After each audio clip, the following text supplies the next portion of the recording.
What if 99% of humanity disappeared? First off, we're talking about a massive reduction in people, leaving only 80 million humans on the entire planet. But hey, don't panic just yet. Let's see how this wild ride would unfold. Imagine bustling cities turned into ghost towns, empty highways and quiet neighborhoods. It'd be like a never-ending vacation for those left behind. Of course, there'd be some challenges to tackle, like whoops, untended gas mains causing fires, and those abandoned chemical storage facilities and industrial plants might create some pollution. Oh, and let's not forget about abandoned nuclear power plants. Wild animals would be more free, and poor domestic cattle and sheep would struggle in cold northern climates. To make things worse, stored gasoline wouldn't last long because it's not so great at staying stable. Let's get to the silver lining. With only 80 million people, there would be plenty of resources. Organizing and salvaging whatever's left would be totally doable, especially in smaller countries like Belgium.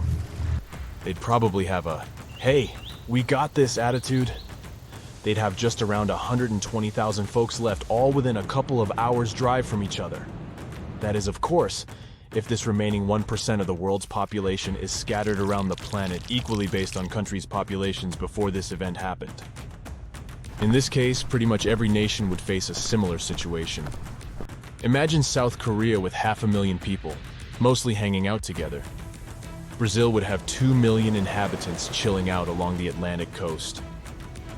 Hopefully, unlike those movies where post-apocalyptic gangs go mad, the survivors would try to stick together in their old communities.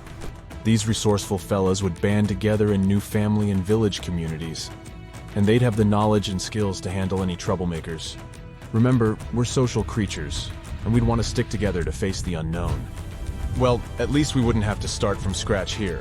We'd have a major advantage. All the knowledge accumulated by humanity would still be with us. If we had electricity and internet available, we would be okay. So, would we re-industrialize? Yeah, we would. We'd have tools and machines still lying around, giving us a head start. Sure, renewable energy might be tricky at first, and we might have to rely on fossil fuels like coal, but we're resourceful, and we'd find a way to make it work. Plus, we'd have some brilliant minds with critical skills who'd step up to the challenge. This type of stuff kind of happened in real life. Think of the historical collapse events. They made an epic comeback that spanned centuries. Back in the 14th century, a plague struck and claimed the lives of up to half of all Europeans. The Middle East was also impacted, with around a tenth of the global population succumbing to the disease. Surprisingly, this devastating event had little negative impact on Europe's technological and economic progress. And 2 centuries later, the population eventually rebounded to how it was before. 2 other instances of collapse are that of Rome and the Bronze Age. Both brought down impressive civilizations that had enjoyed technological advancements and economic prosperity and engaged in international trade.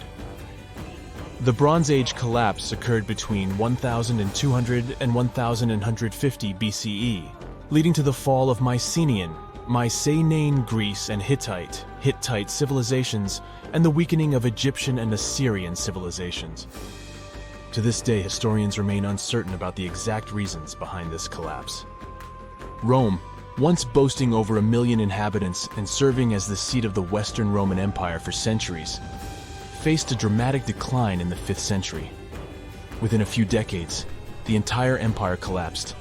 It took until the 1930s for Rome to surpass its previous peak population. Fortunately, there are no historical examples of collapse events that resulted in more than 20% of the global population's demise. Many aspects of our physical infrastructure, such as machines, tools, and buildings, would still be intact and usable, placing us in a far better position than in 2500 BCE. The remaining 80 million survivors would have access to the wealth of knowledge accumulated by humanity. Moreover, some individuals might hold critical professions like engineers or chemists. It's quite likely that some people would have agricultural knowledge, helping feed the population. Okay, but let's make this scenario more personal. If you woke up one day to find 99% of the population missing, it would undoubtedly be an overwhelming and surreal experience.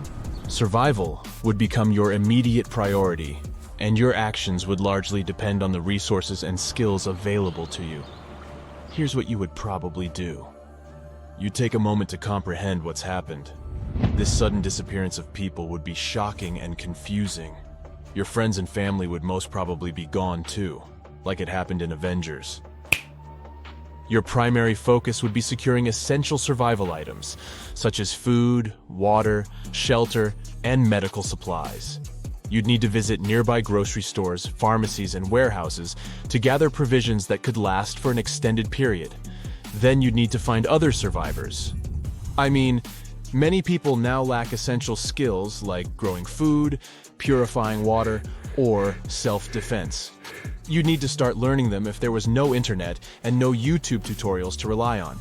Well, libraries, museums, and educational institutions have tons of information about the world and its history. Once you formed a community, you and your fellas would have to protect it like there's no tomorrow. You might feel like there isn't one at that point anyway. While most technology might still work initially, you'd need to ensure the protection of power sources. To do that, you'd have to be very cautious. The world would be in turmoil, so you'd need to remain vigilant and cautious of potential dangers. Without proper law enforcement and governance, there could be risks from wild animals, natural disasters, or even other survivors who might be hostile. Now let's explore the best and worst case scenarios. The sudden disappearance of so many people would create widespread chaos, leading to mass accidents and damage. With the absence of healthcare professionals and medical supplies, diseases could spread, leading to health crises.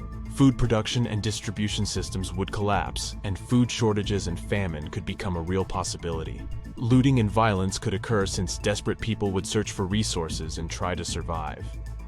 The best case scenario is that after all this chaos, survivors would eventually come together to support one another and form resilient communities.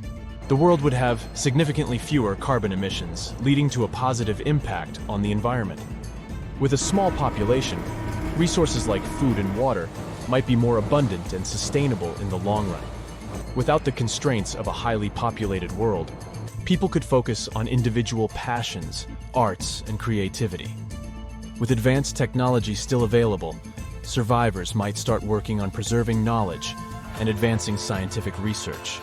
But overall, the world would change drastically, and the future would be uncertain.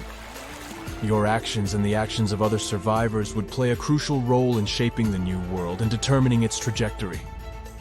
Feeling like a fishing pro? Head to the nearest water body and try your luck at reeling in some aquatic treats. Now, here's an idea. Become a green thumb superstar.